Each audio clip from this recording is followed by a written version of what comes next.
Leidsin Aljalast maha jätud maja. Sealt läheks korra vaataks.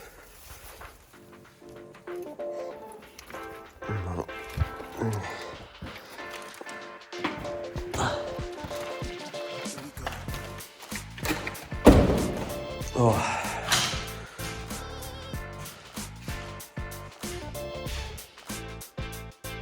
See näeb palju ilusam välja kui Vivikonna ju. Palju modernsem. Siin on vähemalt põrandad maas ja veitsake pime on kohati. See on isegi...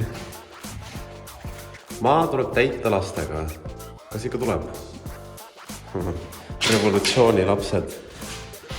Oh, tšeki küll naisi. Вообще sex market.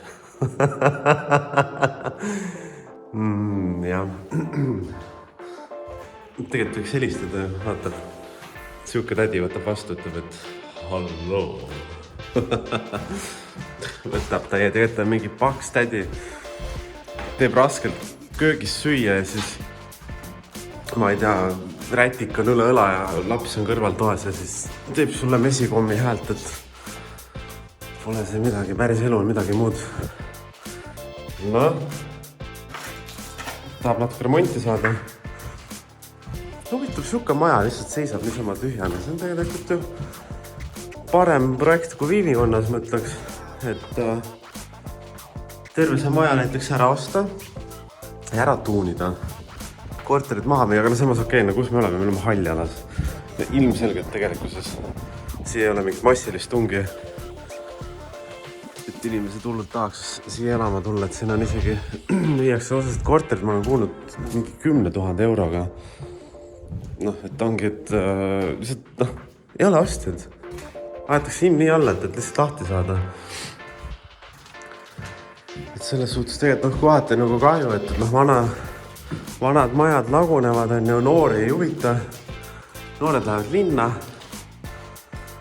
et maalt ära, et mis sa teed siin nagu, paned oma peenrama püsti ja siis oled õnnelik. No noori ei huvita siuke asi.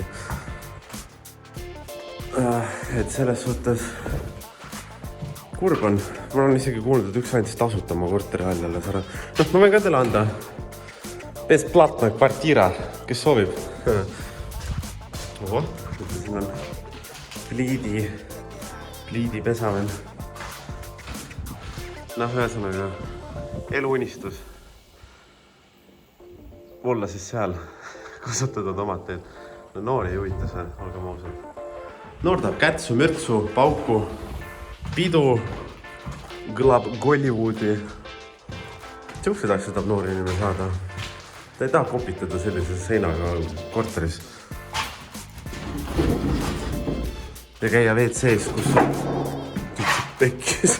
Ja käia WC-s, kus on sellist värvi plaat seinas, et teda ei huvita see reaalselt. Vaatame, äkki saame siit poolt alla. Et noh, mis sa ära teed? Mis sa ära teed? Mitte midagi ei tee, noh. Vaatad lihtsalt kurbusega, kõnnid alutad ringi, mis toimub. Ja siis võtad selle info ja lähed selle infoga elus edasi. Nii on, nagu elu käib. Aga muide, kui kellegil on boilerit vaja, siis siin on üks lõhki plahvatanud boiler. Võite järgi tulla.